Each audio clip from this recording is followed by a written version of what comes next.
What really happened inside this house that no one survived? The answer begins not with death, but with a dream. 1874, morning breaks over Norwalk, Connecticut. The first light touches limestone walls that rise 4 stories into the sky. The Lockwood-Mathews Mansion stands complete. After 5 years of construction, the house opens its doors. The work took years. The labor came from multiple sources: craftsmen from Europe, local workers, specialists in marble and metalwork. The building rose methodically from Connecticut soil. LeGrand Lockwood stands in the grand entrance hall. He is 53 years old, a self-made man, a railroad magnate who built his fortune through ambition and calculated risk. He dreamed of this house before the first stone was laid. The mansion demonstrates this ambition in every detail. If you enjoy uncovering the hidden histories of Gilded Age estates, please like, subscribe, and let me know in the comments which mansion to explore next. Your support allows me to keep creating these in-depth investigations.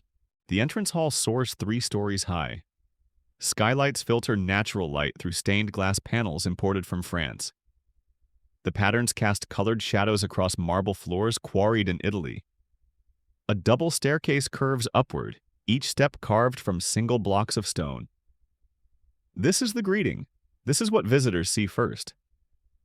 Beyond the entrance hall, the house unfolds in carefully designed progression.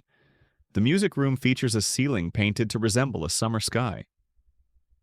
The library holds built-in walnut shelving that reaches 12 feet high. The dining room accommodates 40 guests beneath crystal chandeliers.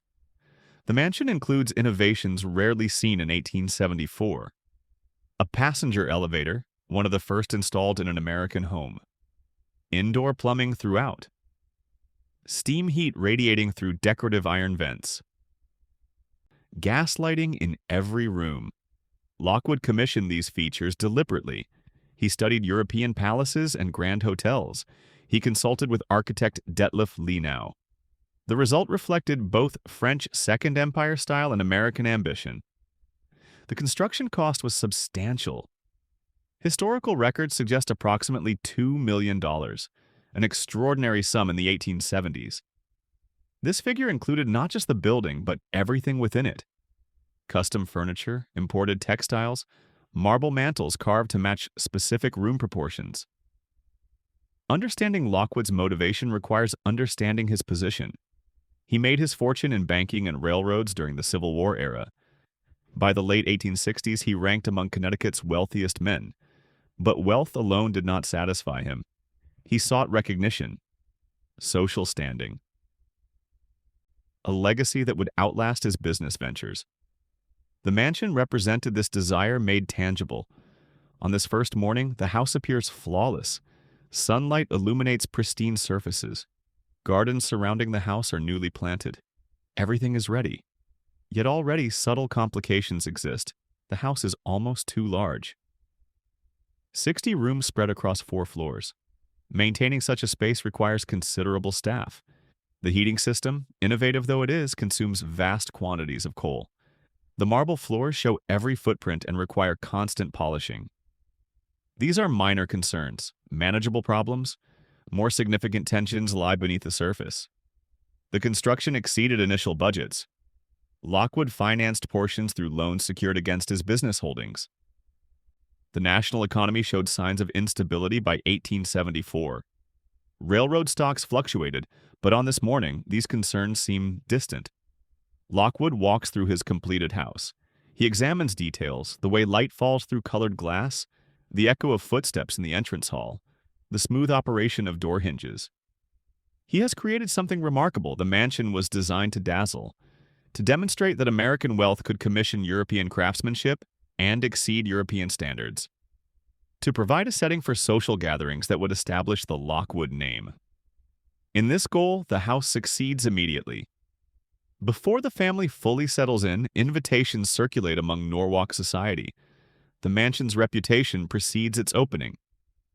People speak of the Italian marble, the French stained glass, the innovative mechanical systems. They discuss the cost, always the cost, in tones, mixing admiration and envy. The house promises everything Lockwood imagined: social recognition, lasting legacy, a monument to achievement. But monuments, even beautiful ones, can become burdens. The dream stands complete. 4 stories of limestone and marble, 60 rooms filled with imported luxury, gardens stretching across manicured grounds. The family prepares to move in. The staff assembles. The first guest will arrive soon. The house awaits its inhabitants. And the real story, is just beginning. The house awaits its inhabitants.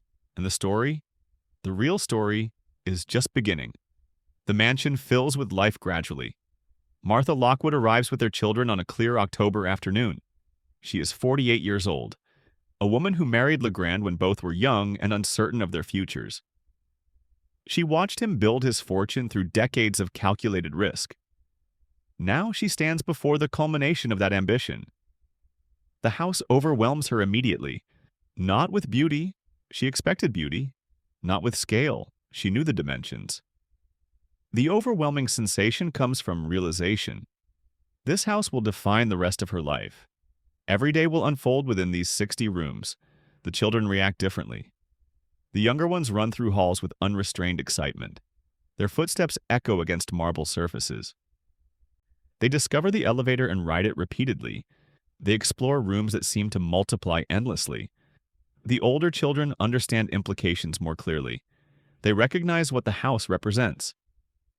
Social obligation, public scrutiny, the weight of maintaining appearance that matches architecture. Martha's first night passes strangely. She lies in the master bedroom. The room measures 30 feet across. The ceiling towers 15 feet overhead. She hears sounds she cannot identify. The house settling. Steam pipes expanding. Wind through spaces too large to heat evenly. Morning brings routine, and routine brings comfort. The household staff begins work at 5 o'clock. By the time Martha descends for breakfast, preparations are complete. The kitchen operates in the basement. Food travels upward via dumbwaiter.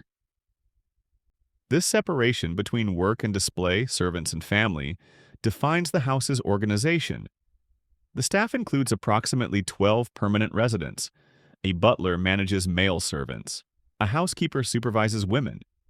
Each person has designated quarters, specific duties, carefully delineated boundaries. Martha depends on them entirely. The house cannot function without constant labor. Fires must be lit.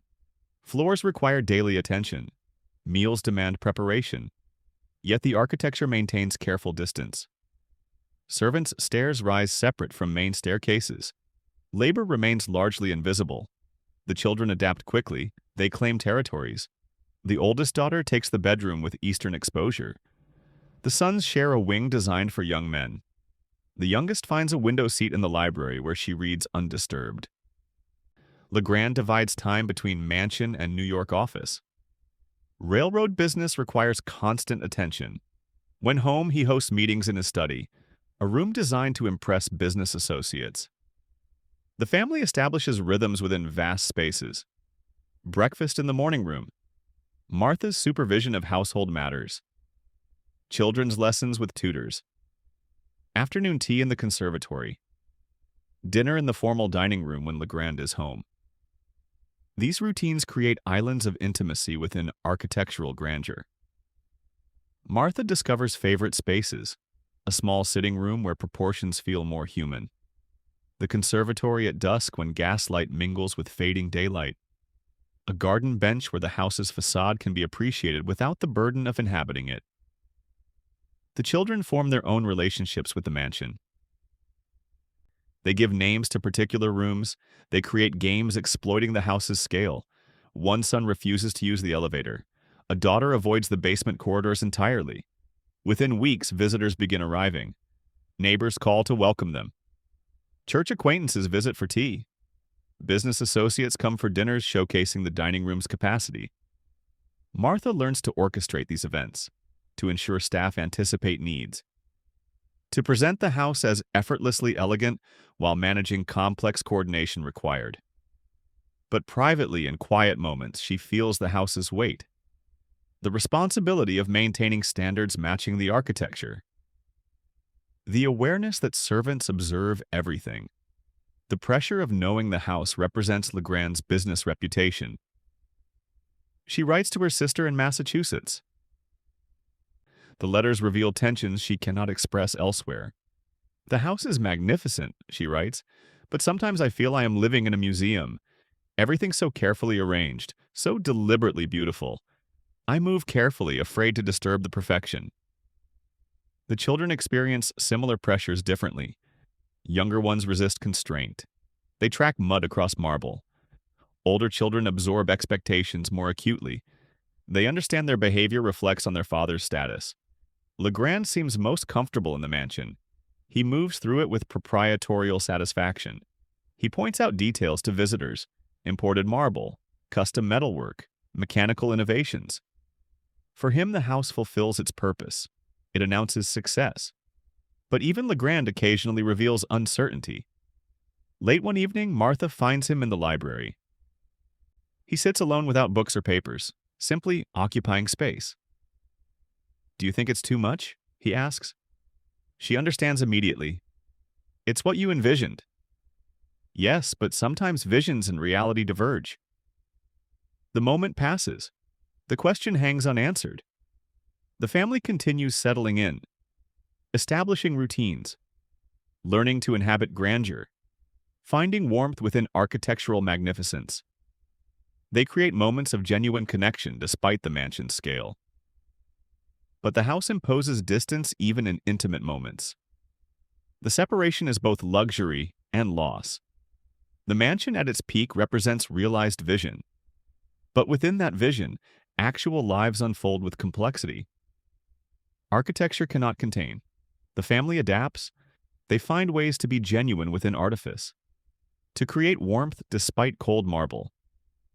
These bonds between parents and children, between husband and wife, are the real substance of the mansion's life. And when crisis comes, these relationships will determine what survives. But for now, in these early weeks, the dream continues.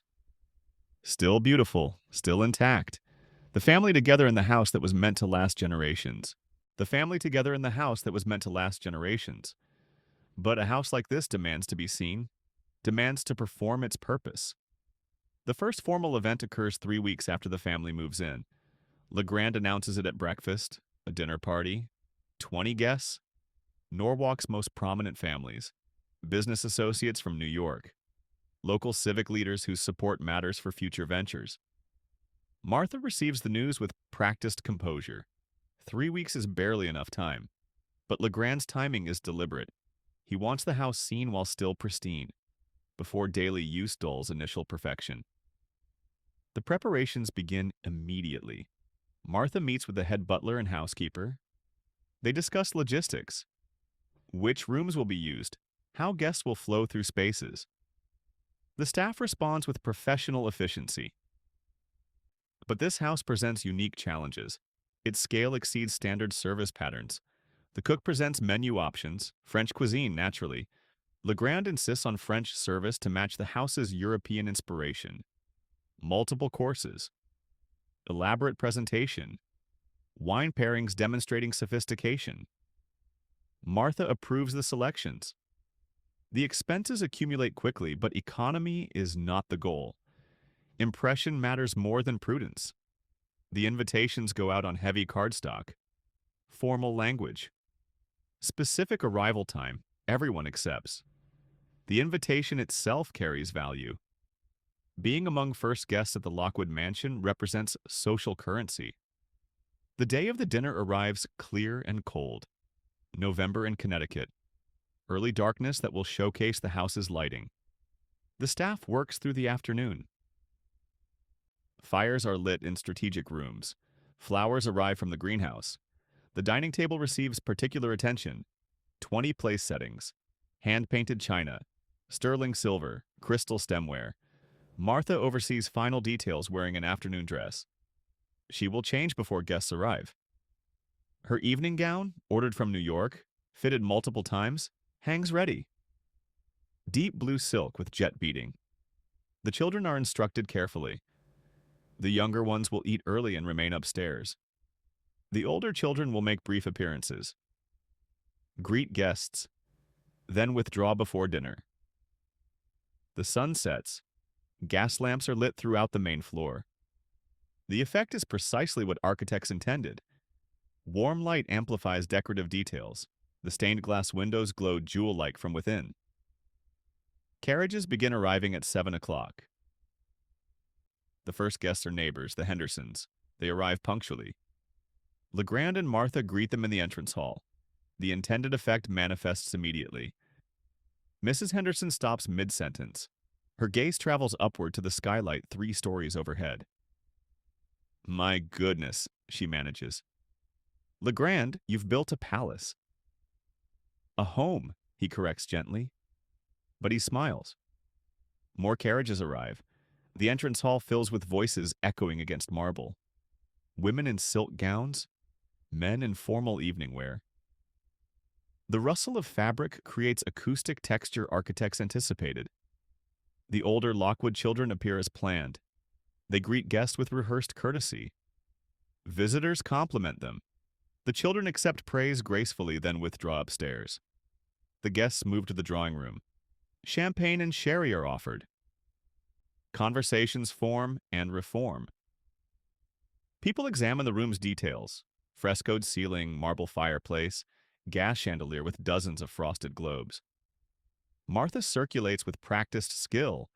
She ensures no one stands isolated. She introduces people who might find common interests. She deflects questions about costs with graceful ambiguity. Legrand holds court near the fireplace. He explains architectural features to interested listeners: the innovative heating system, the elevator's mechanism. He presents information casually as if such knowledge is natural. Dinner is announced at 8 o'clock. The guests process to the dining room. Their reaction exceeds even the entrance hall's impact. The table stretches impossibly long beneath triple chandeliers. Crystal and silver catch and multiply light. The painted ceiling depicts classical scenes, gods and goddesses in eternal feast. The meal unfolds over 3 hours. Each course arrives with choreographed precision. Servants move in practiced patterns. The mechanics of service remain invisible, creating illusion of effortless abundance. Conversation flows around the table. Politics, carefully nonpartisan. Business prospects, optimistic in tone. Local improvements, stories about European travels. Legrand tells a practiced anecdote about commissioning the dining room's ceiling fresco. The story is amusing without being self-deprecating, impressive without boasting. Martha monitors the evening's rhythm. She signals servants when pacing needs adjustment. She redirects conversation when topics threaten controversy. Everything proceeds according to plan, yet small complications emerge. A servant stumbles slightly while serving soup. Nothing spills, but the near accident creates tension. The heating system struggles with the dining room's volume. Guests near windows feel drafts. A crystal glass cracks. Hairline fracture discovered when a guest sets it down too firmly. The replacement arrives quickly, but the incident reminds everyone of fragility. These are minor matters, easily managed, but they hint at underlying truth. The house demands perpetual attention. The dinner concludes with dessert and champagne. Guests praise every course. After dinner, men retire to the library for cigars. Women return to the drawing room for coffee. The evening extends past midnight. Guests linger, reluctant to leave, but eventually proprieties require departure. Legrand and Martha stand in the entrance hall. They bid farewell to each guest personally. The last carriage departs at midnight. The house falls quiet. Servants begin cleaning immediately, but Legrand and Martha retire upstairs. In their bedroom, Martha removes jewelry silently. Legrand loosens his collar. "It went well," he says finally. "Yes, everyone was impressed." The first social test is passed. The mansion fulfilled its purpose. The dream continues. Still beautiful. Still intact. Still hiding small cracks beginning to form beneath perfect surface.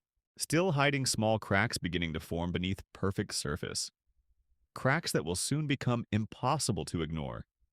Winter arrives early in 1874. By December, snow blankets the mansion's grounds. The gardens disappear beneath white covering. The fountains are drained and wrapped. The greenhouse requires constant heating to protect tropical plants from Connecticut cold. The house itself consumes coal at alarming rates. Legrand reviews monthly accounts in his study. The heating system devours fuel. The boiler runs continuously. Steam pipes carry heat through 60 rooms whether occupied or not. The system lacks zones or controls. It heats everything or nothing. The cost exceeds projections by considerable margins. This alone would not concern him. He anticipated high maintenance expenses. But the heating bills arrive alongside other troubling figures. Railroad revenues declining, banking investments underperforming, market conditions shifting in ways that erode confidence. The national economy shows strain. The Panic of 1873, that financial crisis triggered by railroad overexpansion and bank failures, continues reverberating through markets. Many businesses collapsed in immediate aftermath. Others survive but struggle. Credit tightens. Investors grow cautious. Legrand's railroad investments sit squarely in this troubled sector.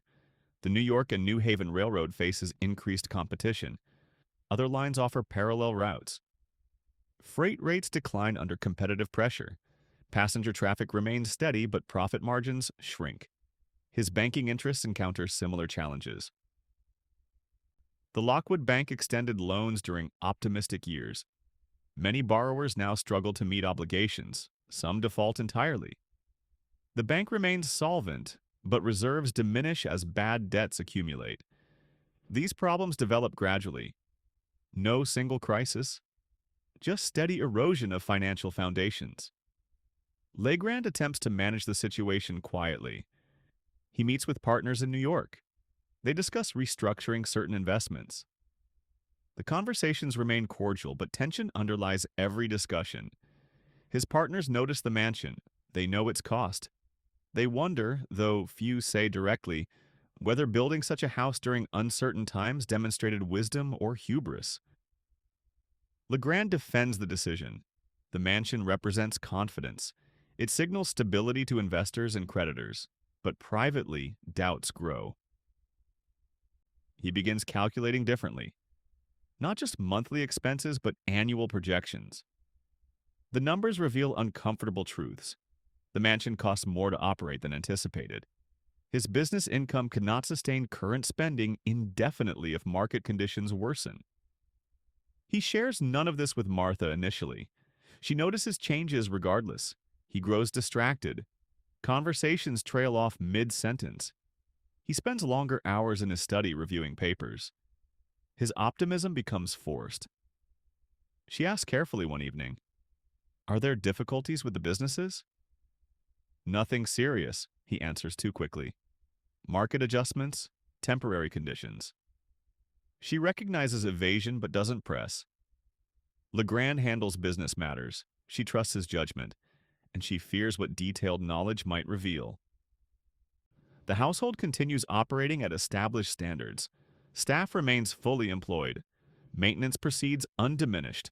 Social obligations are met without apparent strain. To external observers, nothing changes. But within the house, subtle shifts occur. Legrand begins questioning expenses previously approved without thought. He suggests reducing staff hours. He proposes delaying non-essential maintenance. He reviews household accounts with scrutiny he never showed before. Martha implements some economies quietly. She negotiates with suppliers. She finds less expensive alternatives. She manages the household budget with increasing care. The children sense tension without understanding its source. Their father seems preoccupied. Their mother grows more particular about small expenses. Discussions about future plans become more cautious. Social pressures compound financial ones. The mansion's debut established expectations. People anticipate continued hospitality. Invitations are expected. Each event costs money. The expenses accumulate invisibly but inexorably. Martha feels the tension most acutely. She must maintain appearances while managing increasingly tight budgets. She must project confidence while privately economizing. One evening in January, a pipe bursts in a third-floor bathroom. The innovative plumbing system proves vulnerable to extreme cold. Water floods through ceiling into second-floor rooms. Plaster is damaged, wallpaper ruined. The cost is manageable. But Legrand's reaction is disproportionate. He rails against the expense. He questions the original installation. Martha recognizes the outburst as displaced anxiety. The pipe is not the real problem, but it symbolizes larger fears, that the house costs too much, that its maintenance exceeds their means. She attempts reassurance. It's one repair. These things happen in any house. This is not any house, he snaps. This house costs more to maintain than most people earn in years. The admission hangs between them, the first explicit acknowledgement that the mansion may have been a mistake. Later that night, Legrand apologizes. He was tired, stressed from business matters. He didn't mean to suggest regret about the house, but the words cannot be unsaid. The doubt once voiced persists. February brings more troubling news. A major railroad in which Legrand holds significant investment announces bankruptcy. The company overextended during boom years. When market conditions shifted, revenues proved insufficient to service debt. The loss is substantial, not catastrophic by itself, but serious enough to impact his overall financial position. Legrand's partners grow nervous. They question their own exposure. Some begin liquidating positions, which depresses prices further. Legrand needs time to stabilize remaining ventures, but creditors and partners may not grant that time. The mansion stands beautiful and demanding. Its many rooms sit empty and heated. Its perfect surfaces require maintenance regardless of financial strain. Legrand grows thinner. His face shows strain he can no longer completely hide. Business partners notice, some grow concerned, others grow cautious. The dream is cracking, not shattered yet, but fissures are spreading. How much pressure can the structure withstand before failure becomes inevitable? They can only continue forward, maintaining appearances, managing expenses, hoping conditions improve before resources exhaust. The house stands beautiful, but the first real cracks have appeared in their perfect dream. And everyone can sense that worse is coming. And everyone can sense that worse is coming. The waiting ends in April 1875. The telegram arrives on a Tuesday afternoon. Legrand is in his New York office when the messenger delivers it. Heavy paper, official seal, the kind of correspondence that never brings good news. He opens it with hands that already anticipate disaster. The Lockwood Bank faces a run. Depositors, hearing rumors of instability, are withdrawing funds en masse. The bank's reserves, already depleted by bad loans and market losses, cannot meet the sudden demand. Without immediate capital infusion, the bank will close its doors by week's end. Legrand reads the telegram 3 times. Each reading confirms the same impossible reality. He needs $50,000. He does not have it readily available. His wealth exists largely on paper, in properties, investments, the mansion itself. Converting assets to cash requires time he doesn't have. He has perhaps 72 hours to find the money. Legrand begins contacting business associates, men who might loan the necessary sum, partners in various ventures, wealthy acquaintances who owe him favors. The responses come slowly, each one similar. Sympathy but not assistance. Everyone faces their own challenges. Capital is too tight. Risks too high. By evening, Legrand has exhausted immediate possibilities. He takes the late train back to Norwalk. Martha knows immediately something is catastrophically wrong. His face shows devastation he cannot hide. She dismisses the children quickly. They retreat upstairs, leaving their parents alone. "The bank," he says simply. She waits, lets him find the words. "There's been a run. Depositors withdrawing everything. We need $50,000 immediately or it closes. I can't raise the money." Martha sits carefully. "If the bank closes?" "It's not just the bank. It's everything connected to it. My reputation, other investments, business relationships. Once the Lockwood Bank fails, creditors will question everything. They'll call loans, demand payment." "The house," Martha says. Legrand nods. "Everything, the house, the businesses, all of it could unravel." They sit in silence. The mansion surrounds them with expensive beauty, all of it suddenly precarious. Legrand spends Wednesday in frantic negotiation. He contacts banks in New York and Hartford. He offers the mansion as collateral for emergency loan. The house cost $2 million to build. Surely it secures 50,000. But 1875 is not 1869. Credit markets have contracted. Lenders view grand estates skeptically. One banker speaks bluntly. Mr. Lockwood, your house is magnificent, but in the present market, I doubt it would sell for half its construction cost. Lending against such properties is simply too risky. Legrand argues desperately. The house is sound. The construction was first-rate, but the banker remains unmoved. Similar conversations repeat throughout the day. Sympathetic rejections, no actual assistance. By Thursday morning, Legrand faces reality. He cannot save the bank. It will close. The consequences will unfold inevitably. He returns to Norwalk Thursday afternoon. The house appears different now, still beautiful, but the beauty feels hollow. Martha meets him in the entrance hall. I couldn't raise the money, Legrand says. The bank closes tomorrow. Martha takes his hand. They stand together beneath the soaring skylight. Around them, the mansion displays its calculated perfection, all of it built on foundations that are crumbling. That evening, they tell the children, not everything, but all of them grasp that circumstances have changed fundamentally. The oldest son asks directly, will we lose the house? Legrand hesitates. I don't know, I hope not, but conditions are very uncertain. Friday arrives with rain. The Lockwood Bank closes its doors at noon. A notice posted outside announces temporary suspension of operations.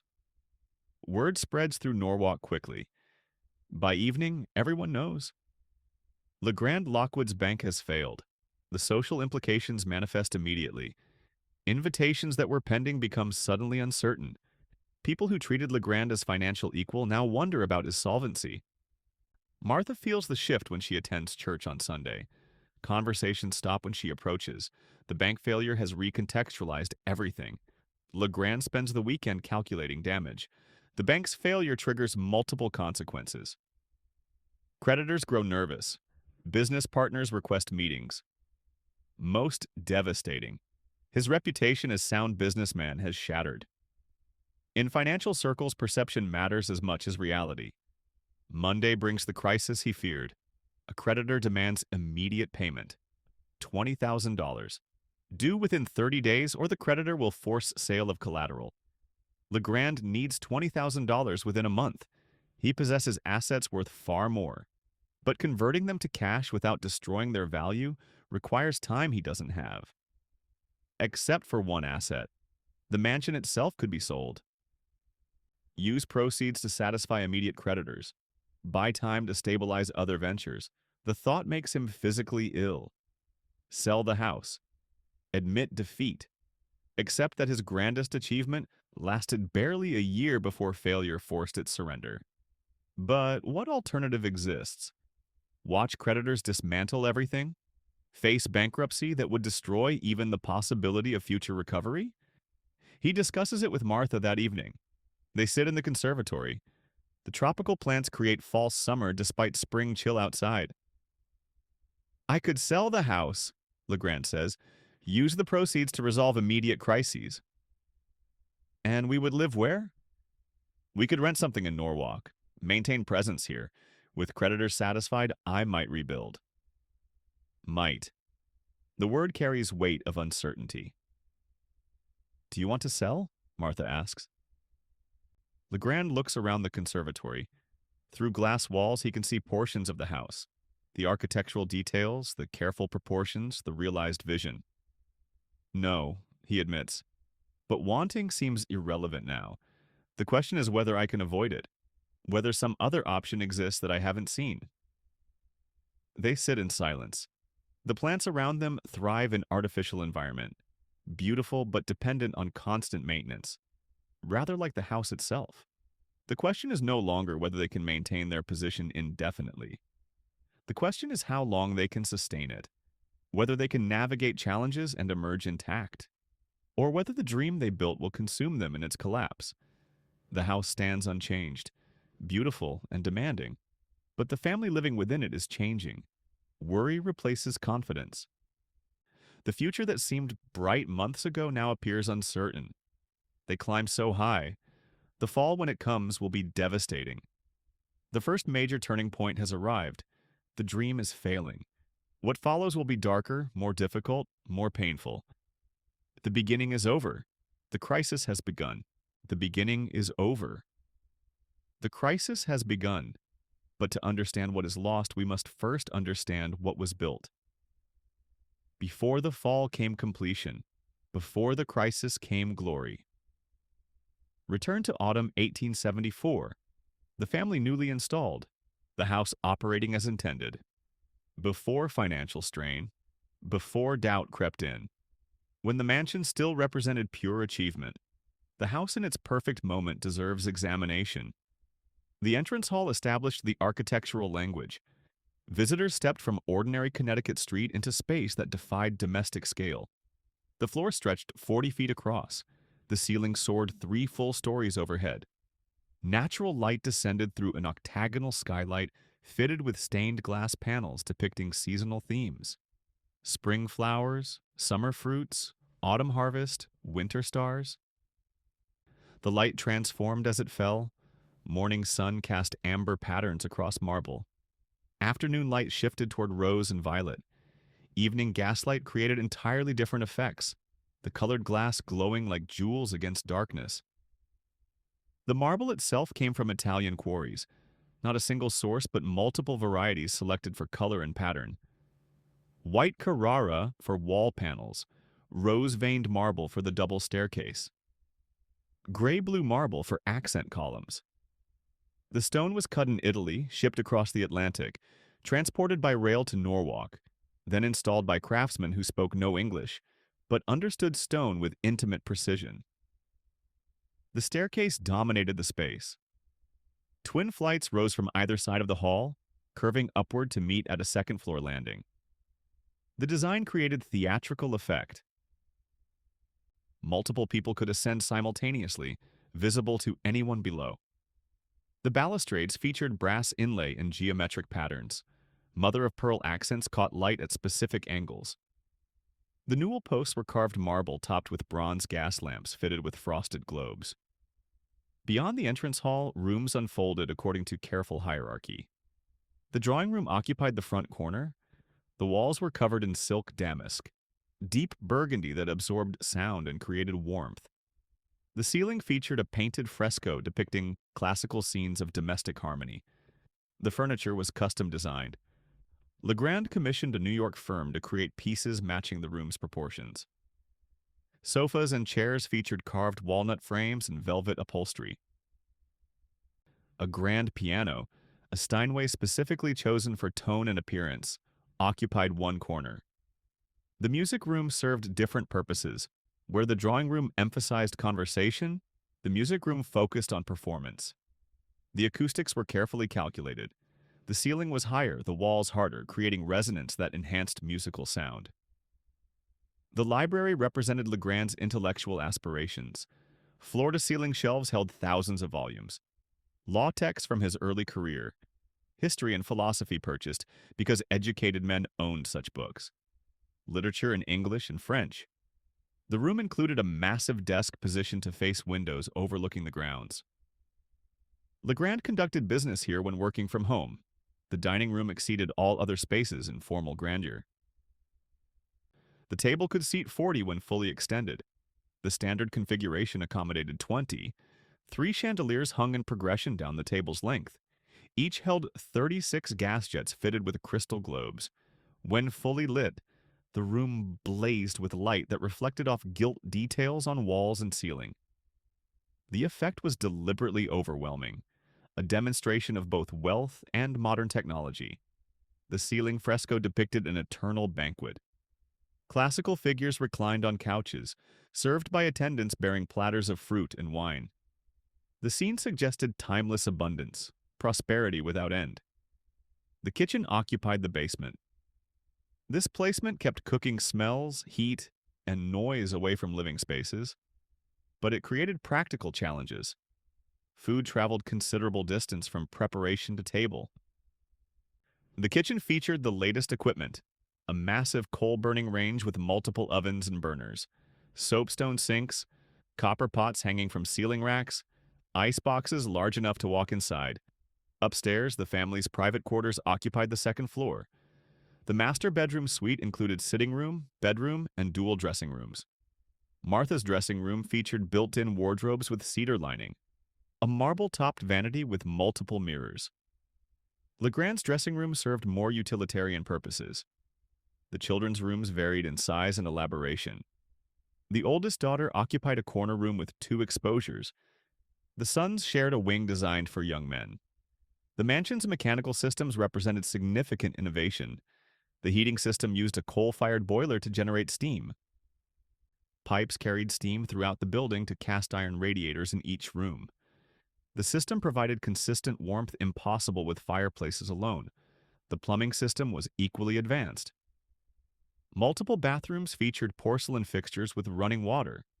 Hot water came from a separate boiler. Indoor toilets eliminated chamber pot inconvenience. The gas lighting system connected to Norwalk's municipal supply. Pipes ran through walls to fixtures in every room. The passenger elevator represented the height of luxury. A small wooden cab rose and fell on cables, operated by hand-cranked mechanism. Outside, the grounds extended across several acres. Formal gardens near the house featured geometric beds filled with seasonal plantings. Graveled paths wound through less formal areas. A greenhouse created controlled environment for tropical plants and winter flowers.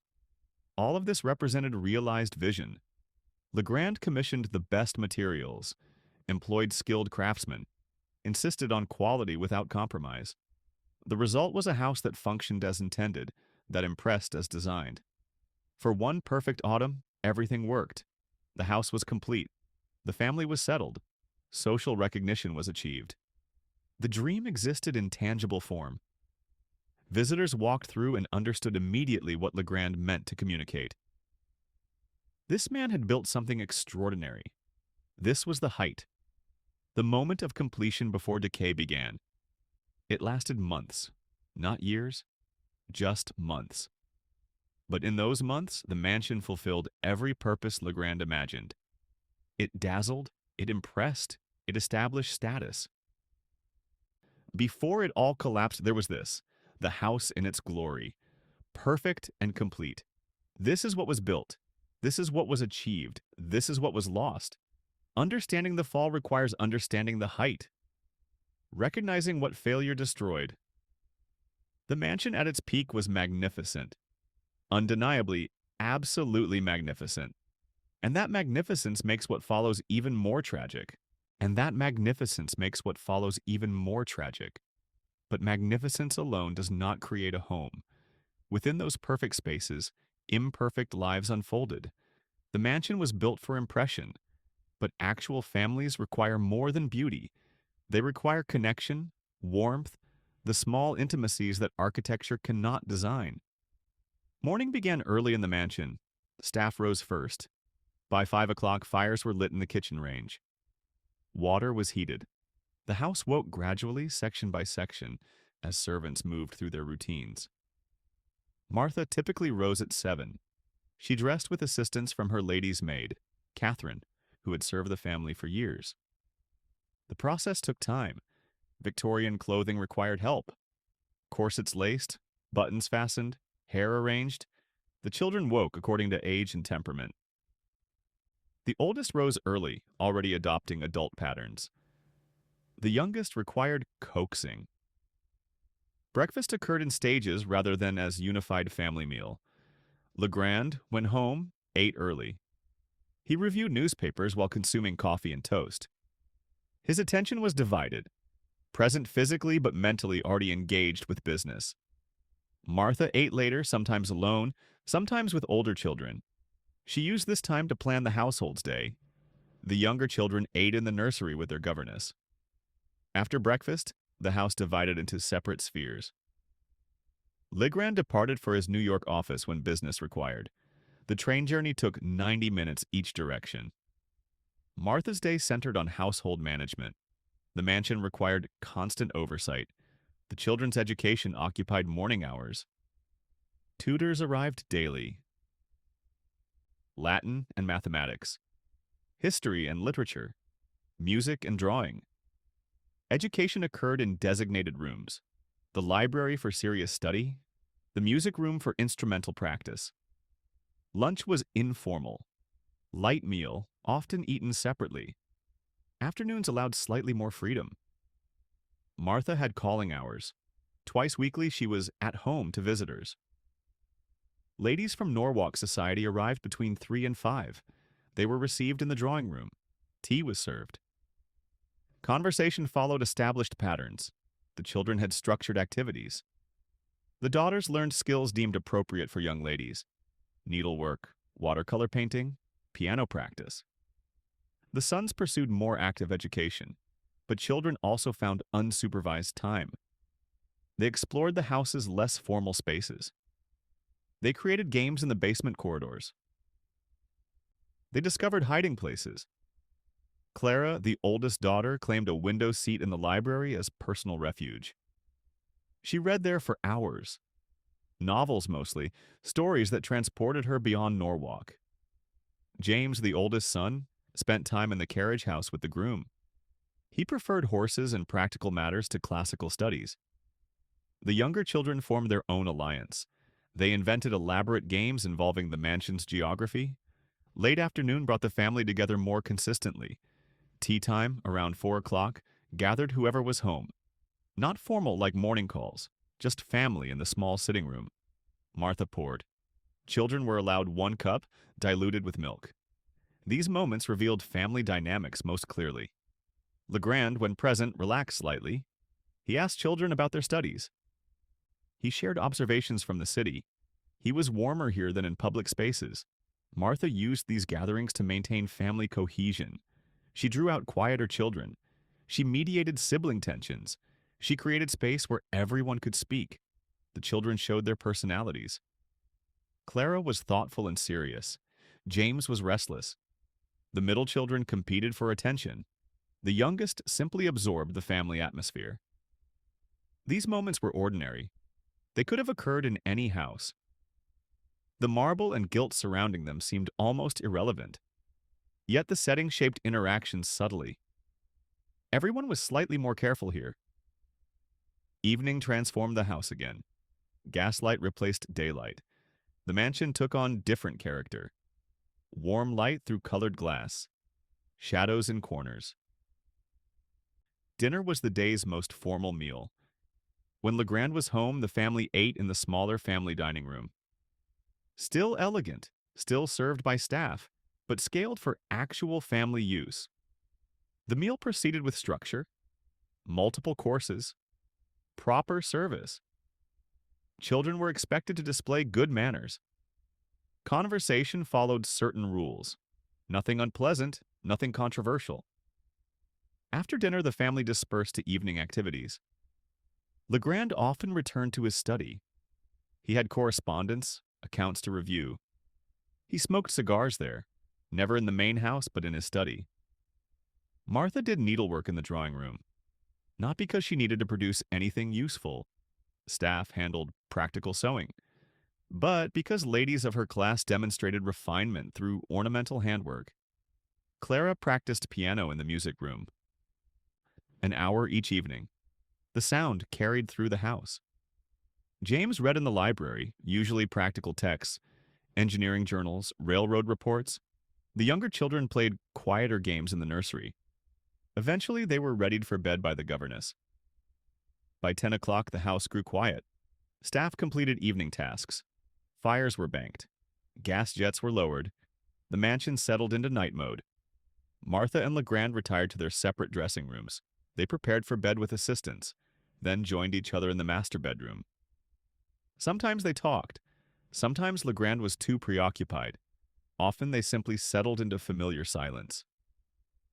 These were the rhythms, the patterns that organized time within the mansion spaces. Beneath routine, relationships developed and strained. Martha grew closer to Clara. James created distance from his father. The younger children formed their own bonds. The house became character and family dynamics. They referenced it constantly. The structure organized their lives, provided common reference points. But the house also imposed distance.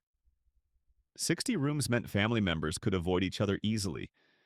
The mansion's scale worked against spontaneous interaction. In these human moments, tea with children, quiet conversations, silent companionship, the Lockwoods were simply people, not wealthy magnates in magnificent mansion, just family navigating life together.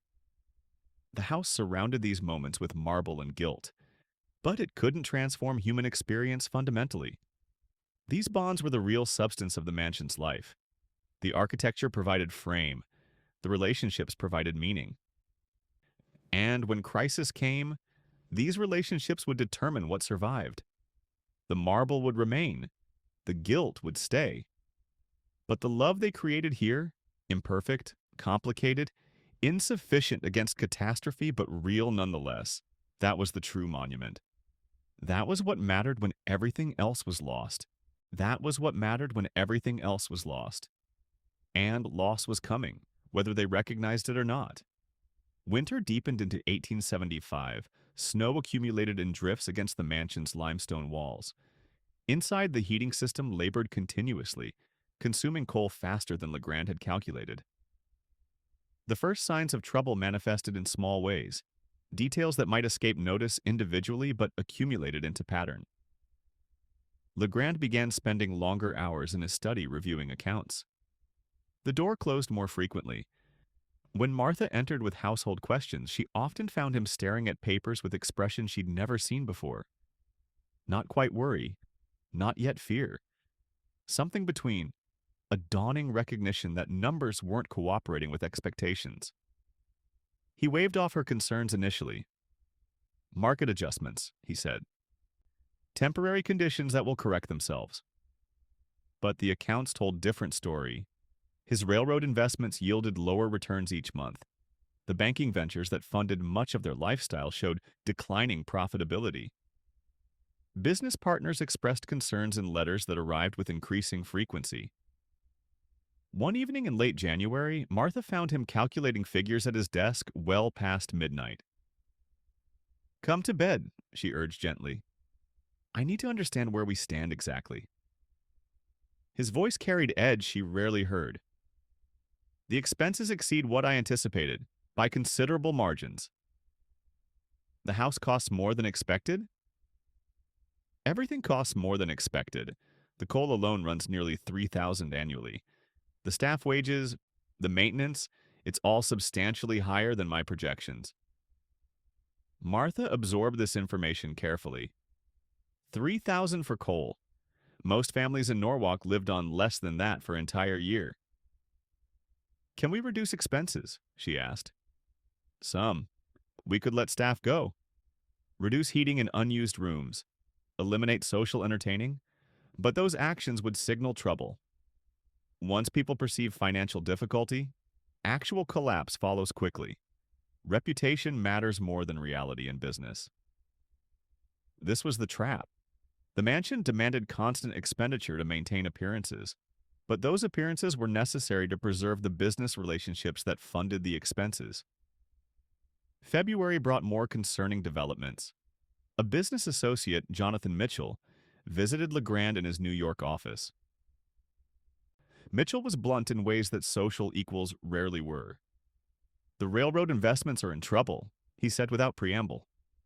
"Traffic is down, competition has increased. The dividend payments we were expecting won't materialize this quarter." Legrand maintained composure. "One quarter doesn't establish trend." "No, but it reveals direction. The market is contracting. You're heavily exposed in this sector, Legrand, more than most." "I'm aware of my portfolio composition." "Are you aware that people are talking? About the house you built? About the timing? Building a palace just as the market peaked suggests either remarkable confidence or dangerous obliviousness." Legrand felt anger flash. "My personal residence has no bearing on business investments." "Doesn't it? The house cost what? $2 million?" That capital could have been deployed differently, could have provided cushion against market downturns. Instead, it's locked into marble and gilt that generate no income. The conversation continued, but Legrand heard little beyond that assessment. Illiquid asset during liquidity crisis. The words captured his situation precisely. At home, Martha sensed his mood immediately. She didn't press for explanation. Instead, she simply sat with him in the library. Her presence was comfort without demanding conversation. Finally, Legrand spoke. Mitchell thinks I made a terrible mistake building this house. Mitchell has his own concerns. His opinions aren't necessarily accurate. But what if they are? What if I've trapped us in an asset we can't sustain and can't liquidate? Martha had no answer. The possibility had occurred to her as well. March brought the crisis Legrand had feared. A major railroad company in which he held substantial interest declared bankruptcy. The company had overexpanded during boom years, when traffic failed to materialize at projected levels. Revenue couldn't service debt. The bankruptcy triggered chain reactions. Bondholders lost investments. Stockholders, including Legrand, saw their shares become worthless.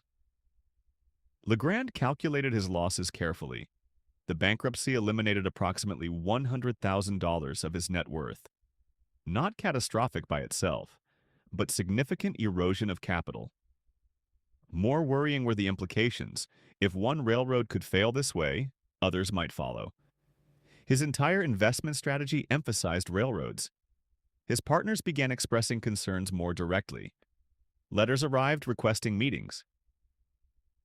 Everyone wanted reassurance about their joint ventures. He provided those reassurances. He maintained confident demeanor, but privately he began contingency planning. What if conditions worsened? What if more investments failed? What could be sold to generate cash if necessary? The answers were uncomfortable. He could sell some railroad holdings at losses, but possible. He could liquidate certain banking interests, or he could sell the house. The possibility had been unthinkable months ago. Now it appeared on his mental list of options. Social pressures compound financial ones. The mansion's debut established expectations. People anticipate continued hospitality. Each event costs money. Martha feels the tension most acutely. She must maintain appearances while managing increasingly tight budgets. One evening in March, a pipe bursts in a third-floor bathroom. Water floods through ceiling into second-floor rooms.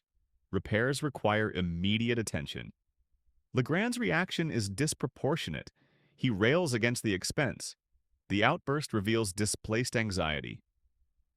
Martha recognizes this. It's one repair. These things happen. This house costs more to maintain than most people earn in years. The admission hangs between them. The first explicit acknowledgement that the mansion may have been a mistake. April brings additional pressures. Tax assessments arrive for the mansion. The amount is staggering. The tax bill alone consumes several months of income. Maintenance issues appear with unfortunate timing. The plumbing develops leaks. The heating system needs adjustments. Each expense is manageable individually. Together, they accumulate into pressure. Martha implements economies where possible. She negotiates with suppliers. She reduces portions. But major expenses can't be reduced without visible impact. One evening after a trying dinner party, Legrand and Martha pause in the entrance hall. I used to love this hall, Martha says quietly. Now I see it and calculate what it cost, what it represents. What does it represent? Legrand asks. Our pride, our ambition, our assumption that success was permanent. The mansion stands unchanged, but the family living within it is changing. Worry replaces confidence. Spring arrives with flowers blooming. But Legrand walks the paths with diminishing pleasure. The dream is cracking. Not shattered yet, but fissures are spreading. How much pressure can the structure withstand? They continue forward, maintaining appearances, managing expenses, hoping conditions improve. The house stands beautiful, but the first real cracks have appeared, and everyone can sense that worse is coming. The sense becomes reality in May.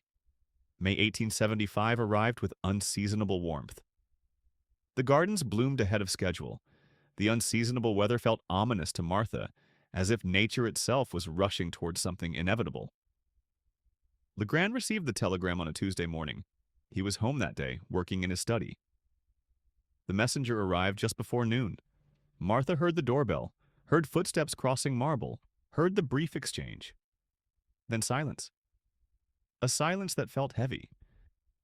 She found Legrand in his study minutes later. He sat motionless at his desk, the telegram still in his hand. His face had gone gray. Legrand? He looked up slowly. The Lockwood Bank. There's been a run. Martha felt the words physically. When? This morning. Depositors heard rumors about the railroad failures. About my investments. They're withdrawing funds. The bank doesn't have reserves to meet the demand. How long can it last? Without capital infusion. Days, perhaps a week if we're fortunate. Martha sat carefully. Outside the window, birds sang in the unseasonable warmth. Everything seemed impossibly normal except for the catastrophe unfolding. Can you raise the necessary capital? I've been trying. No one will lend. Everyone's protecting their own positions. By Friday, the Lockwood Bank closed its doors. A notice posted outside announced temporary suspension of operations. Everyone understood what temporary meant. Word spread through Norwalk quickly. Questions immediately followed. What does this mean for Lockwood's other businesses? For the house he built? Martha felt the shift when she attended church on Sunday. Conversation stopped when she approached. Expressions mixed pity with curiosity. Legrand spent the weekend calculating damage. The bank's failure triggered multiple consequences. Creditors grew nervous. Business partners requested meetings. Most devastating, his reputation as sound businessman had shattered. Monday brought the crisis he feared. A creditor demanded immediate payment, $20,000, due within 30 days. Legrand didn't have it. Not in liquid form, not without selling assets at catastrophic losses. He sat with Martha that evening and explained the situation completely. No more hedging. We're going to lose everything, aren't we? She said after he finished. Unless something changes dramatically, yes, almost certainly. The house? Will have to be sold. Even that won't cover all obligations. But it will satisfy major creditors. Martha looked around the library, the custom shelves, the expensive books, all of it about to belong to someone else. How long do we have? Months, perhaps 6 if I can negotiate extensions. The following week they began telling the children. The older ones first, Clara and James. They absorbed the news with varying reactions. Clara wept. James grew angry, questioning his father's decisions. Why did you build this house? He demanded.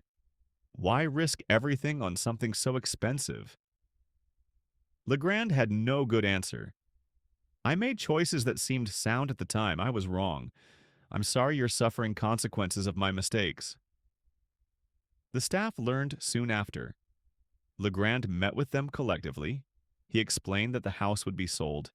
Their employment would end when new owners took possession. He would provide references. Late May brought another blow. Legrand's health began deteriorating. The stress was manifesting physically. He developed persistent headaches. His appetite vanished. Sleep became elusive. Martha insisted he see their doctor. Dr. Whitman examined him thoroughly. Your heart is showing strain. The physical symptoms reflect mental pressure. You need to reduce stress significantly or you risk serious consequences. But delegation proved impossible. Who could Legrand trust with salvaging his collapsing empire? Early June brought the crisis to head. Legrand suffered what the doctor called a nervous collapse. He didn't lose consciousness, but he became unable to function, couldn't make decisions, could barely leave his bedroom. Martha found herself thrust into managing the crisis. She met with creditors. She consulted with attorneys. She made decisions about which assets to liquidate. The experience revealed capabilities she hadn't known she possessed, but the choices available were all terrible. The house went on the market in mid-June. A real estate agent from Hartford handled the listing. He was honest about prospects. Properties like this are extremely difficult to sell currently. I'd recommend listing at 800,000. You might receive offers around 600. 600,000, less than a third of construction cost. For a house barely a year old, but they had no choice. August brought an offer. A family from New York, the Mathews, offered $550,000. The agent advised accepting. You won't receive better offer. The market is dead. Martha consulted with Legrand. He was having a better day, capable of conversation. Accept it, he said tiredly.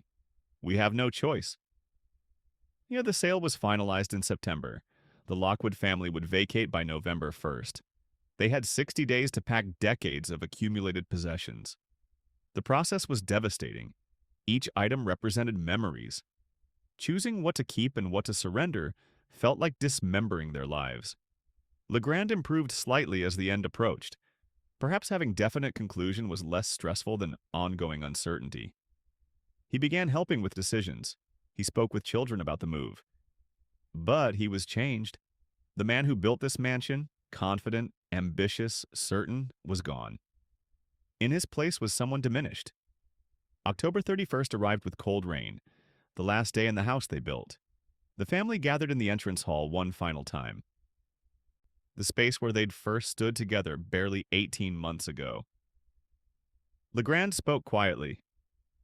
I brought you here with such pride. I'm sorry I couldn't keep that promise. Martha took his hand. We're together. That's what matters. They walked out through the front door, down the stone steps, into carriages waiting to take them to their new, smaller life. Behind them, the mansion stood unchanged, beautiful and empty, ready for new owners. The dream had lasted barely a year. The collapse was complete. The tragedy had unfolded. What came next would be survival rather than triumph, endurance rather than achievement. The dream was over. Reality, harsh and unforgiving, had arrived. The dream was over. Reality, harsh and unforgiving, had arrived, and reality meant starting over from almost nothing. November 1875 brought early winter to Connecticut. The rental house stood on a narrow street 3 blocks from Norwalk's commercial district. A modest 2-story structure with 6 rooms. Not poor by most standards. But after the mansion, it felt impossibly small. The entire Lockwood family and essential belongings fit into this space. What required 60 rooms now occupied 6. The contraction was physical and psychological simultaneously. Martha stood in what would serve as their parlor. The room measured perhaps 15 feet square. She tried to arrange furniture salvaged from the mansion, but pieces designed for grand spaces overwhelmed this modest room. It won't fit, Clara said, stating the obvious. Then we'll sell it, Martha replied with practiced composure. We'll keep what works and dispose of what doesn't. But each piece sold represented another loss. The children adjusted with varying success. The younger ones adapted most easily. They were resilient in ways adults weren't. The older children struggled more visibly. Clara's room was barely large enough for her bed and a small dresser. James was openly angry. How am I supposed to attend university now? With what money? Legrand, present but diminished, had no good answer. We'll find a way. Perhaps you'll need to work while studying. Perhaps I should have had a father with better judgment, James interrupted. Legrand absorbed the attack without response. His son was right. The financial situation remained precarious. The house sale generated $550,000, but obligations consumed most of that immediately. Creditors received their due. The process consumed $400,000. What remained, $150,000, represented the family's entire fortune. Their decades of accumulated wealth reduced to a fraction. Legrand invested the remainder conservatively. Government bonds mostly. Reliable but low-yielding. The income would support modest living, but nothing resembling their previous lifestyle. He also sought employment. At 54, starting over was difficult, but remaining idle was impossible. He approached former business associates seeking positions. The responses were uniformly awkward. Everyone expressed sympathy. No one offered employment. His failure had tainted him. A former partner, Samuel Hart, was particularly blunt. "Legrand, I can't hire you. Your name still carries too much negative weight. Clients would question my judgment." Legrand eventually found position with a Hartford insurance company. The work was clerical, reviewing policies, processing claims, maintaining records. The salary was adequate but modest. The work was also humiliating. Men who had once deferred to his judgment now supervised him. Tasks that would have been delegated to junior clerks now filled his days. But he endured. His family depended on his income. Pride was luxury he'd surrendered along with the mansion. Martha adapted to diminished circumstances with impressive competence. She dismissed remaining servants; they couldn't afford help. She learned to cook basic meals. She cleaned the house herself. She mended clothing rather than replacing it. The transition from mistress of grand household to woman performing her own domestic labor was jarring. Her hands, once occupied with needlework, now washed dishes and scrubbed floors. She discovered unexpected satisfaction in the work. There was honesty in direct labor, in cooking a meal and seeing family eat it. Social consequences proved as difficult as financial ones. Norwalk society didn't know how to treat them. Were they still social equals? Or had failure relegated them to lower status? People were kind. No one was deliberately cruel, but invitations stopped arriving. Social calls became rare. The Lockwoods were quietly excluded. Clara felt this exclusion most acutely. She was 20, marriageable age, but her diminished circumstances dramatically reduced prospects. Young men from appropriate families no longer called. One particular rejection hurt deeply. A young man named Thomas Warren had shown clear interest before the collapse. After the mansion's sale, his visits stopped. Clara finally encountered him at church. He was polite but distant. Clara came home devastated. He didn't even pretend. He just acted like we'd never known each other. Martha had no comfort to offer beyond honesty. His family wouldn't allow the connection now. "Your father's failure has affected all of us." Winter deepened. The small house was difficult to heat. They burned coal sparingly. Upstairs rooms remained cold most of the time. Everyone wore extra layers. The contrast with the mansion's steam heating was inescapable. Christmas approached with complicated feelings. Celebrating seemed wrong given their circumstances. But ignoring the holiday entirely seemed like surrender to despair. Martha planned modest celebration. No grand dinner, no expensive gifts, just family together. Legrand attempted to contribute by purchasing small presents. Practical clothing, basic books, things they required regardless but presented with festive intent. Christmas morning was bittersweet. The children opened presents with forced enthusiasm. But everyone remembered the previous Christmas in the mansion. That Christmas existed barely a year ago. It felt like different lifetime. After the children finished with presents, Legrand addressed them seriously. "I know this is difficult. I know you've sacrificed because of my failures. This circumstance is temporary in one sense. You are young. Your lives are ahead of you. This collapse is part of your father's story, but it doesn't have to define yours." James spoke with continued bitterness.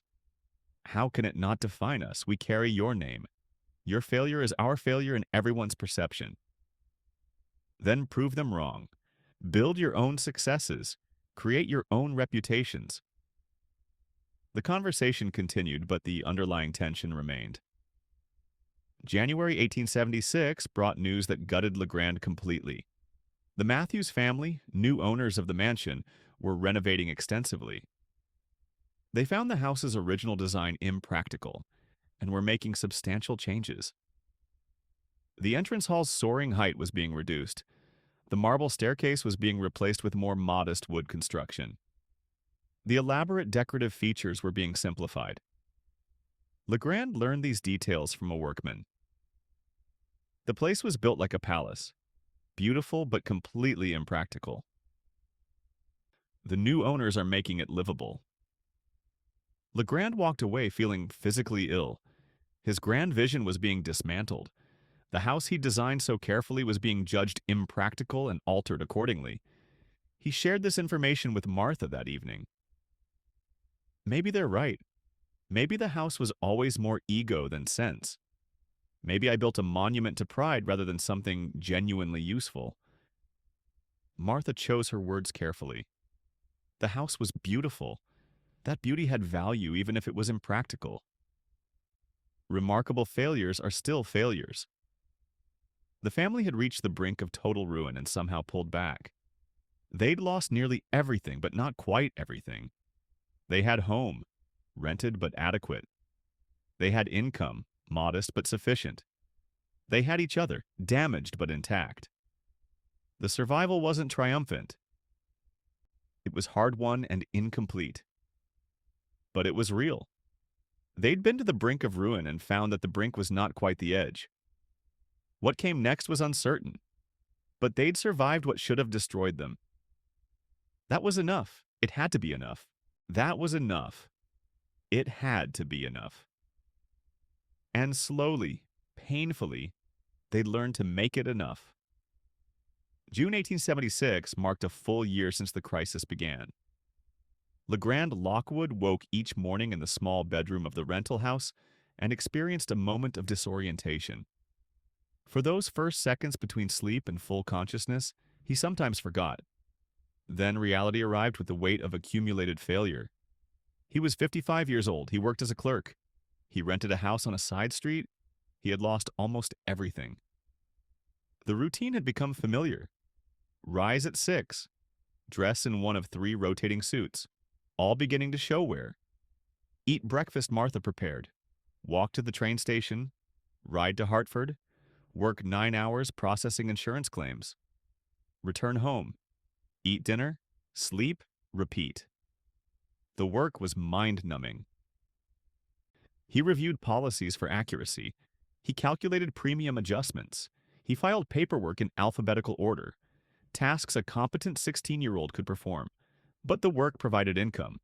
That income kept his family housed and fed. Pride was luxury he'd surrendered.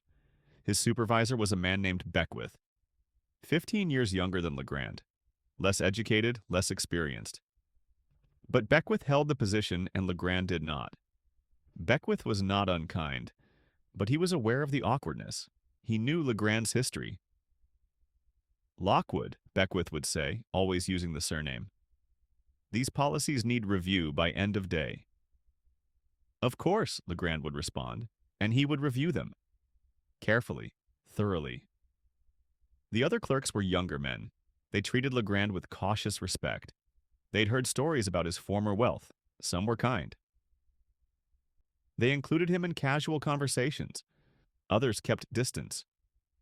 Legrand accepted both reactions. He simply performed his work and maintained dignity where possible. Lunch was eaten alone most days.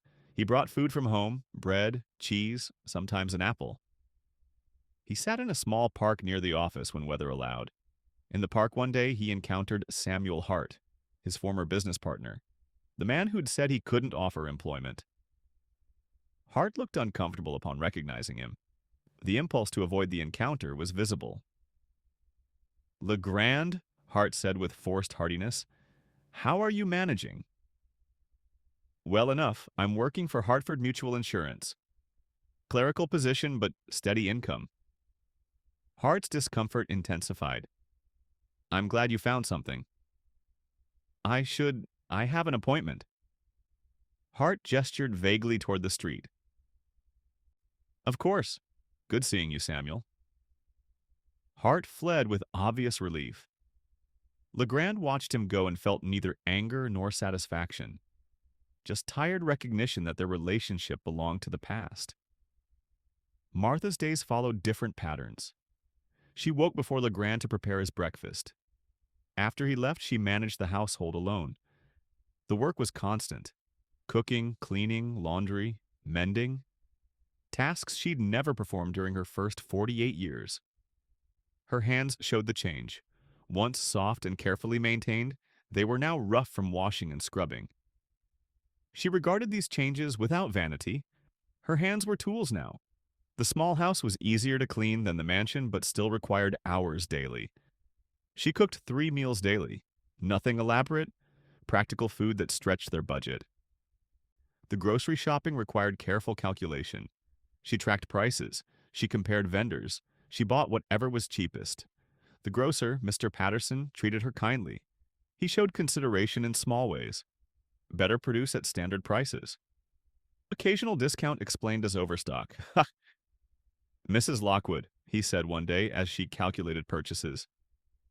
I have excellent potatoes today, and I'm overstocked on carrots. If you take a bunch, I'll give them to you at cost. Martha understood the charity behind the offer. She accepted gracefully. That's very kind, Mr. Patterson. These interactions reminded her that compassion existed, that their fall hadn't made them invisible or despised. She maintained social connections carefully. She attended church regularly. She participated in Ladies' Charitable Society, though now she was among those needing charity rather than providing it. But the social world she'd once inhabited was mostly closed to her. The grand houses, the formal dinners, those spaces no longer included her. Her closest remaining friend was Elizabeth Goddard. Elizabeth's husband was a doctor, prosperous but not wealthy. They took tea together weekly, simple tea in Elizabeth's modest parlor. How is Legrand truly doing? Elizabeth asked one afternoon. Martha considered how much to reveal. He endures. The work is beneath his capabilities. The situation is humiliating, but he continues because he must. And you? I'm discovering I'm more capable than I realized. I can cook and clean and manage on limited budget. These are useful skills I never learned because I never needed them. The conversation continued. Domestic details, children's progress, small observations about life. Nothing profound, but the normalcy was comforting. These weekly teas became essential to her endurance. An hour of genuine connection. The children adapted in their different ways. Clara's courtship with Robert Morrison progressed steadily. By summer, marriage seemed inevitable. Robert had met the family multiple times. He'd proven his sincerity. Legrand interviewed him formally one evening. I'm a school teacher, Robert said honestly. I'll never be wealthy, but I have steady employment. I can provide comfortable life for Clara. Does Clara's background concern you? It concerns me only in that I know she's had to adjust to very different circumstances. That speaks well of her character. Legrand appreciated the directness. You understand that I can provide no dowry, no financial assistance. I'm not marrying for financial benefit. I'm marrying Clara because I love her. Legrand gave his blessing. The engagement was announced quietly. The wedding would be simple. Small ceremony, modest reception. But Clara seemed genuinely happy. She'd adjusted her expectations. She'd learned to value substance over show. James continued working at the manufacturing firm. He'd been promoted once, small advancement but real. He came home one evening with unexpected news.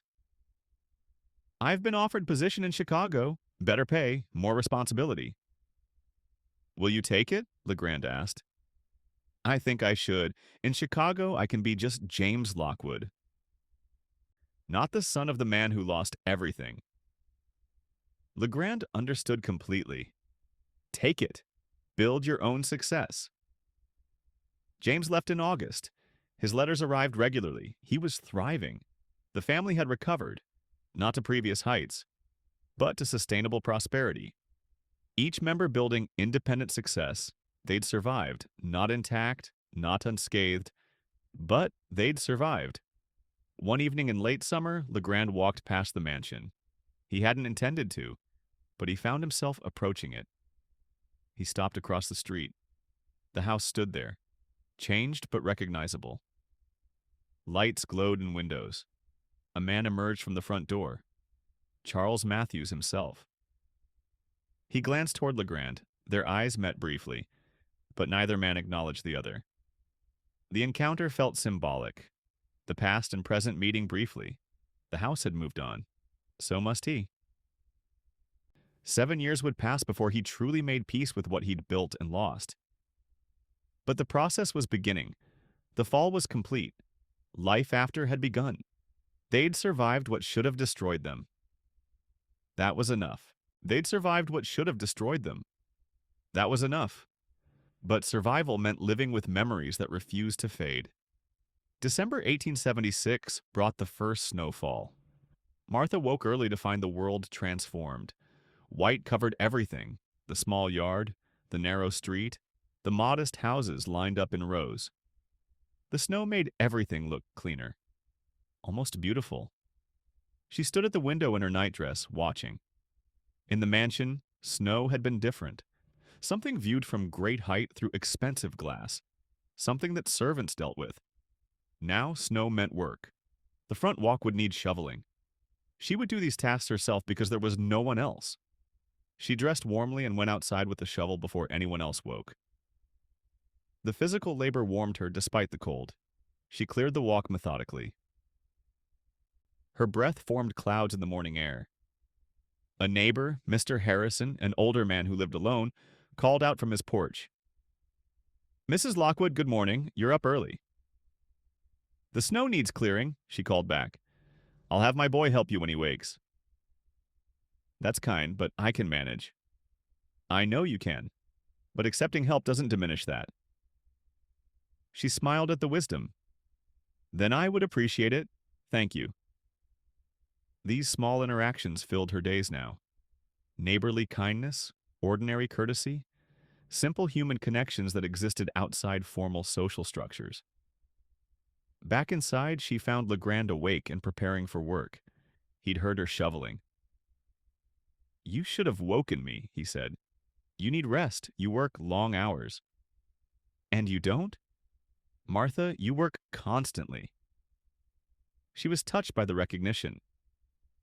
"We do what's necessary. Both of us." He kissed her forehead before leaving for the train. A small gesture of affection. They'd been married 30 years. They'd weathered prosperity and collapse. The affection between them had deepened in ways that luxury had never required. After he left, Martha found herself thinking about the past. Not dwelling exactly, just remembering. The mansion appeared in her thoughts unbidden. Specific rooms, particular moments. She remembered the conservatory, how she'd sit there on winter mornings, surrounded by tropical plants while snow fell outside. The contrast had pleased her. She remembered the children running through the entrance hall, their voices echoing up 3 stories. How she'd worried they'd damage something valuable. She remembered dinner parties, the dining room blazing with light. 40 guests seated at the enormous table. The performance of hospitality that left her exhausted but satisfied. The memories weren't painful exactly, just strange, like recalling someone else's life. Had she really lived in that house? Clara visited that afternoon walking through the snow. She was 3 weeks married. Marriage suited her. Or perhaps she suited marriage to Robert. He was kind to her in ways that made happiness possible. They sat together in the small parlor drinking tea. Clara looked happy. "How is married life?" Martha asked. "Good.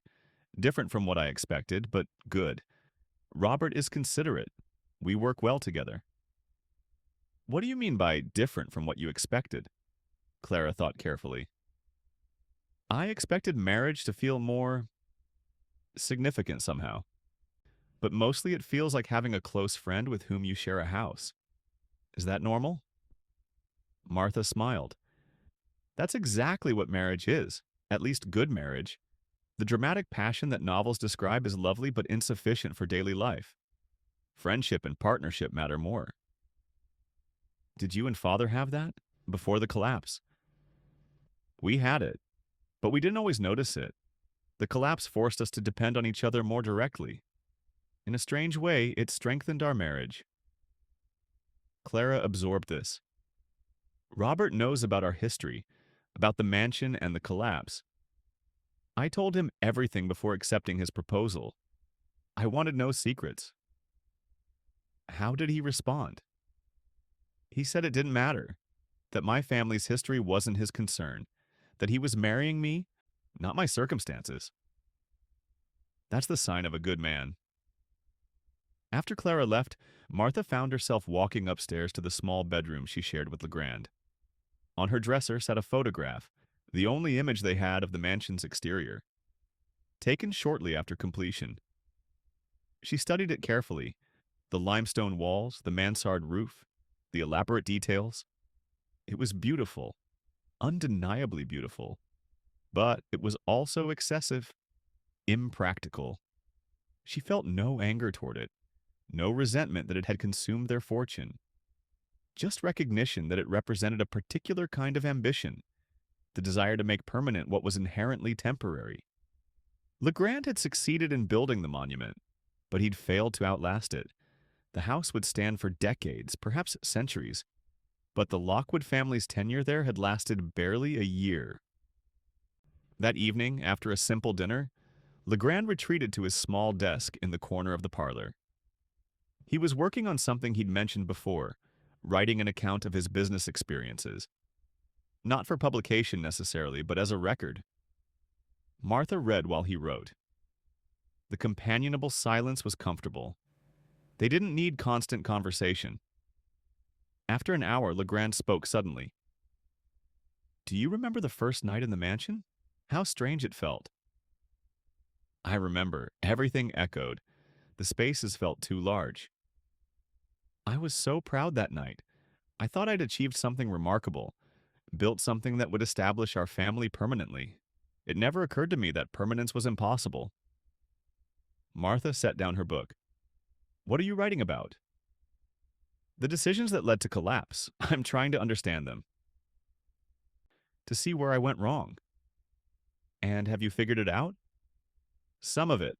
The obvious things. Building too expensively during uncertain market conditions. Assuming continued income that wasn't guaranteed. Converting liquid assets into a liquid property.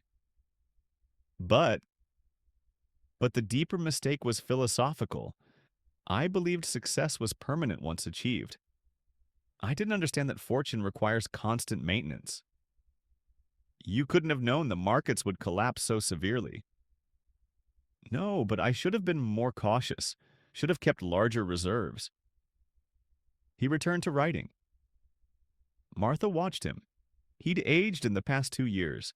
His hair was grayer, his face showed lines that hadn't existed before, but he was still here, still functioning, still trying to make sense of experience and extract meaning from failure.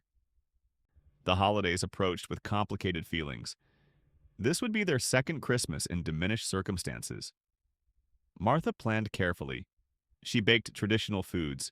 She made small gifts, knitted scarves, sewn items. She decorated the small parlor with greenery she gathered herself.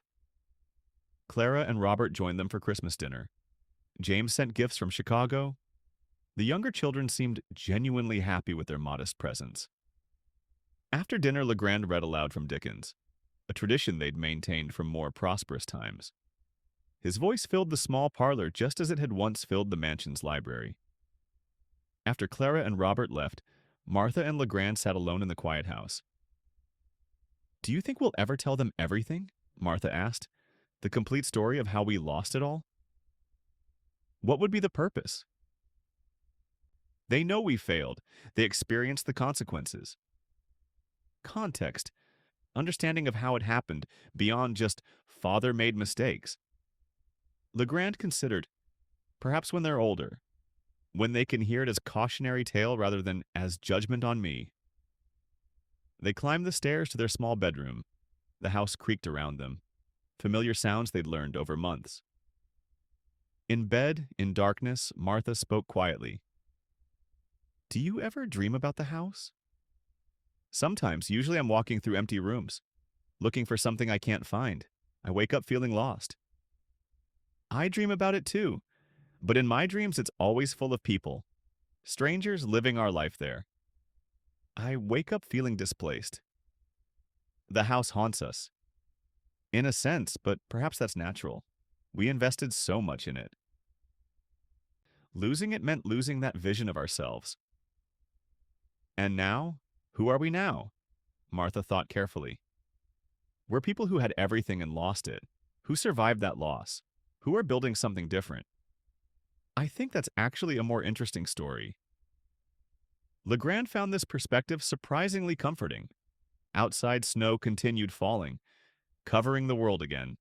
Tomorrow they would shovel. Tomorrow they would work. Tomorrow they would continue. But tonight, in darkness, they could rest. The echoes of the past couldn't be silenced, but they were growing fainter, year by year, memory by memory. The mansion stood 3 blocks away. They would never enter it again. But they carried it with them anyway. In memory, in lessons learned. The echoes remained, but they didn't have to consume them. That acceptance was its own form of peace. That acceptance was its own form of peace. But sometimes, peace arrives through unexpected channels. March 1877. Spring arrived tentatively in Connecticut. Martha was hanging laundry in the small backyard when she heard the commotion. Voices raised in alarm. People running toward the center of town. "What's happening?" she asked a neighbor hurrying past. "Fire!" the woman called back. "Big one, near Main Street." By afternoon, news spread. 3 buildings destroyed, several families displaced. No deaths, mercifully, but significant property loss. The incident prompted community response. A meeting was called. Martha attended, partly from civic duty, partly from recognition that she understood loss in ways others might not. The discussion covered practical matters, improved fire brigade, better water access. Then the conversation shifted to the displaced families. They needed help replacing possessions, needed community support. Martha found herself speaking. "I know something about losing a home. If those families need advice from someone who understands, I'm available." The offer was modest, but several people nodded appreciatively. After the meeting, 2 women approached her. They accepted her offer gratefully. Over the following weeks, Martha helped them navigate aftermath. She advised about what they truly needed. She helped them prioritize limited resources. She shared techniques for economizing without feeling deprived. The work gave her unexpected satisfaction. Her experience, her fall from wealth, had taught her things that were actually useful to others. One of the women, Mrs. Douglas, spoke bluntly. "You really do understand. Most people offer sympathy, but they don't truly know what it's like." "I do know," Martha said, "and I can tell you that you will survive this. You'll find you're stronger than you realized." Meanwhile, the mansion continued its separate existence 3 blocks away. Martha occasionally walked past. She noticed changes. The gardens were different, simpler, less formal. The windows showed different curtains. She felt no jealousy, just distant recognition that the building had moved on to its next chapter. One afternoon in April, she encountered Mrs. Mathews at the grocer. They'd never formally met. Mrs. Mathews recognized her. Recognition showed clearly in her expression. For a moment, awkwardness hung between them. Then Mrs. Mathews approached directly. "Mrs. Lockwood, I'm Margaret Mathews. We've not been properly introduced." Martha accepted her hand. "A pleasure to meet you. I want you to know, my husband and I have tremendous respect for what your husband built. The house is extraordinary. We've made changes for practical reasons, but we appreciate the original vision." Martha was touched by the graciousness. "Thank you, that's kind to say. If you ever wanted to visit to see how we've maintained it, you would be welcome." "That's very gracious." But Martha knew she wouldn't. Some doors once closed should stay closed. That evening she told Legrand about the encounter. "Would you want to visit?" she asked. "No," he said immediately. The house exists, it's no longer ours. That's sufficient knowledge. May brought surprising news. James wrote from Chicago announcing his engagement. The young woman was Catherine Brennan, daughter of a factory owner. The wedding would be in Chicago in August. Legrand read the letter multiple times. His face showed complicated emotions: pride in his son's success, happiness that the young man was thriving. "We should go," Martha said. "It's our son's wedding. The expense we'll manage. James deserves to have his family present." They began saving immediately. By July, they'd accumulated enough for train fare and modest lodging. But before the trip, something unexpected arrived. A letter addressed to Legrand, from an organization he didn't recognize, the Connecticut Architectural Preservation Society. Legrand opened it cautiously. The society was forming. Their mission was to identify and protect significant buildings throughout the state. The Lockwood-Mathews Mansion was being considered for inclusion. They were seeking information about the house's construction. The letter writer, Edmund Burke, requested permission to interview Legrand. Legrand read the letter twice, then handed it to Martha without comment. "Will you respond?" she asked. "I don't know. The house represents my greatest failure. Why would I want to discuss it with strangers?" "The house also represents your greatest achievement. The building itself, separate from what it cost you, is extraordinary. Perhaps that deserves acknowledgement." Legrand wanted to dismiss this, but Martha's perspective resonated with something he'd been thinking. The house itself, as architecture, was actually remarkable.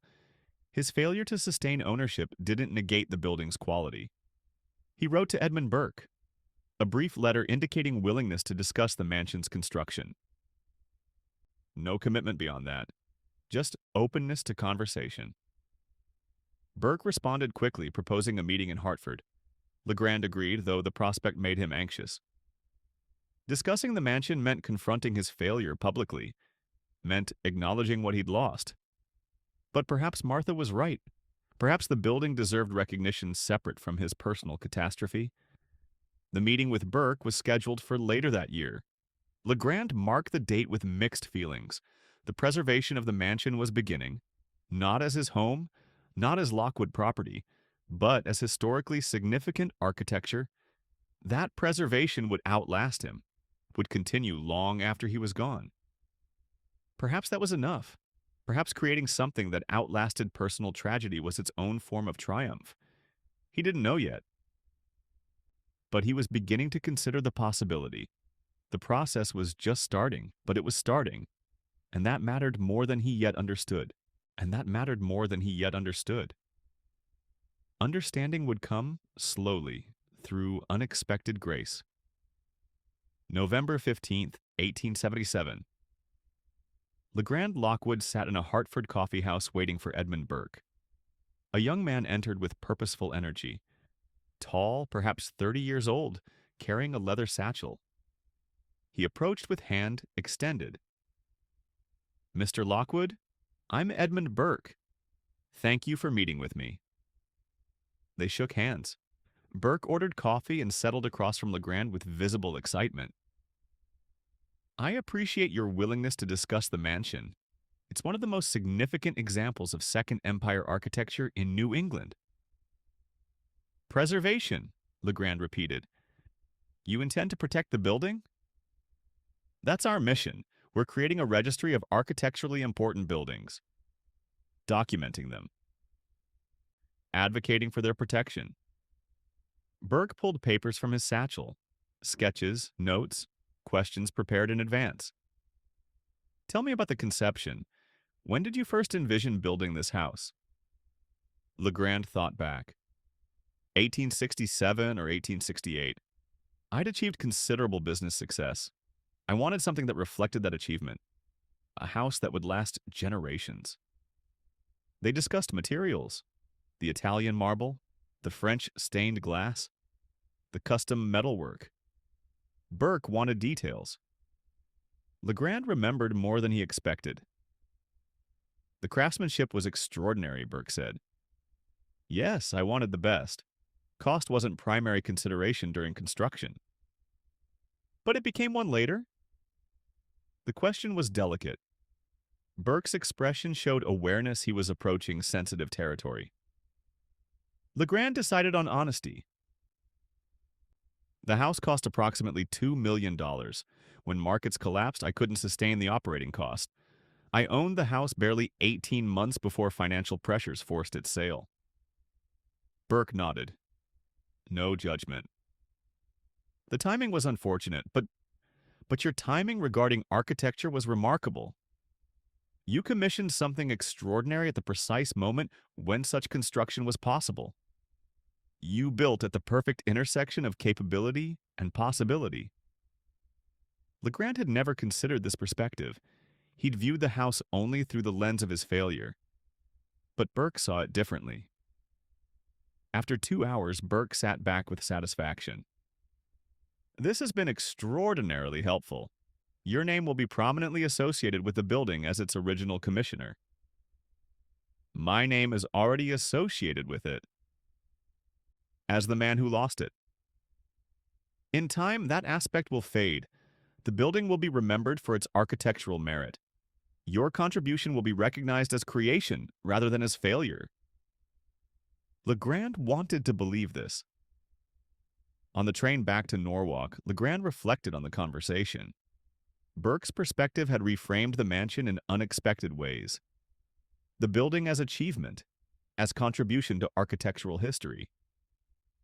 Perhaps that reframing was itself a form of recovery.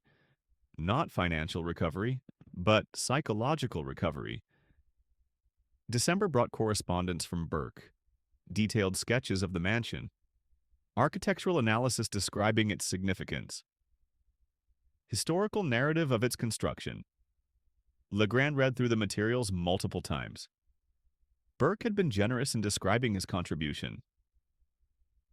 Perhaps this was how history would remember the mansion, not primarily as scene of financial catastrophe, but as significant building. He could accept that, could live with being remembered as the man who built something beautiful, even if he couldn't keep it.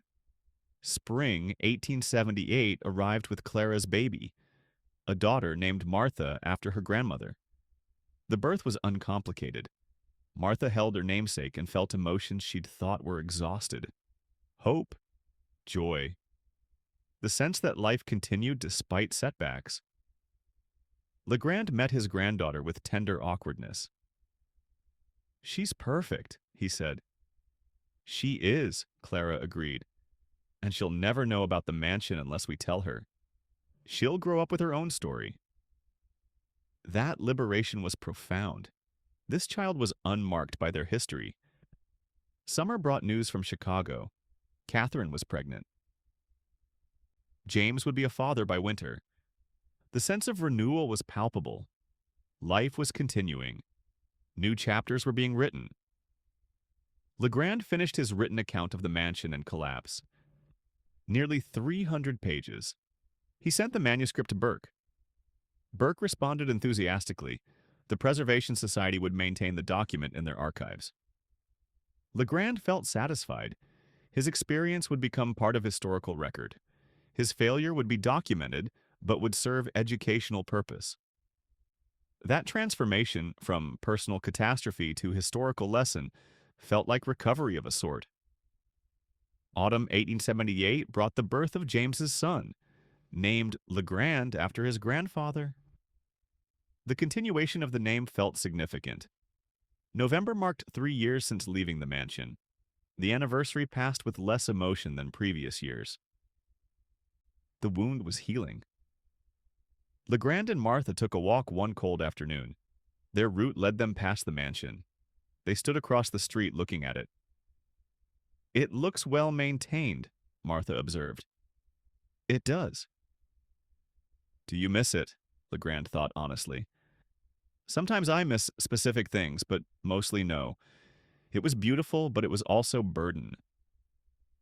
They continued walking. The mansion receded behind them. Just another building on their route. That evening, Legrand began writing something new. Not an account of failure, but reflections on recovery. The revival wasn't dramatic. No sudden restoration of fortune. Just gradual healing. His children were thriving. His grandchildren were being born. His work was steady. His marriage had survived and deepened.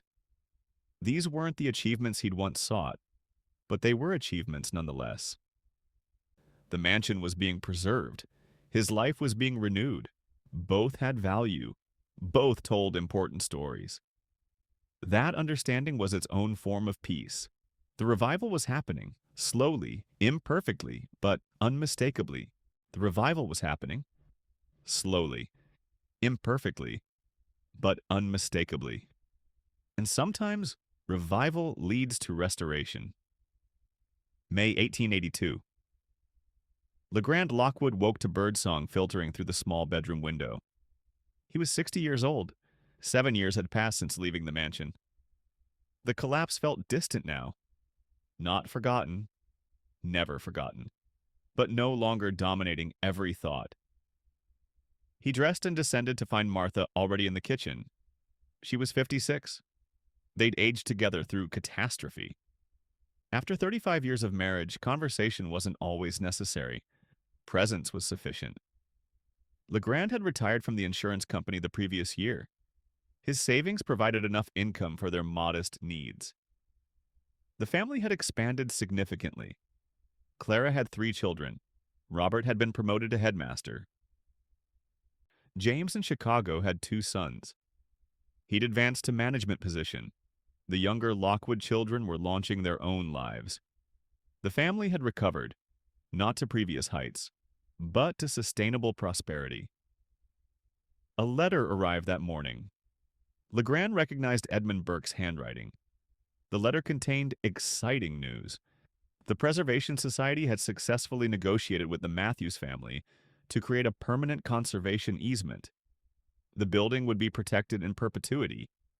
Additionally, they were planning a public exhibition this autumn, documenting the mansion's architectural significance. Burke invited Legrand to attend the opening. Legrand read the letter twice before passing it to Martha. "Will you go?" she asked.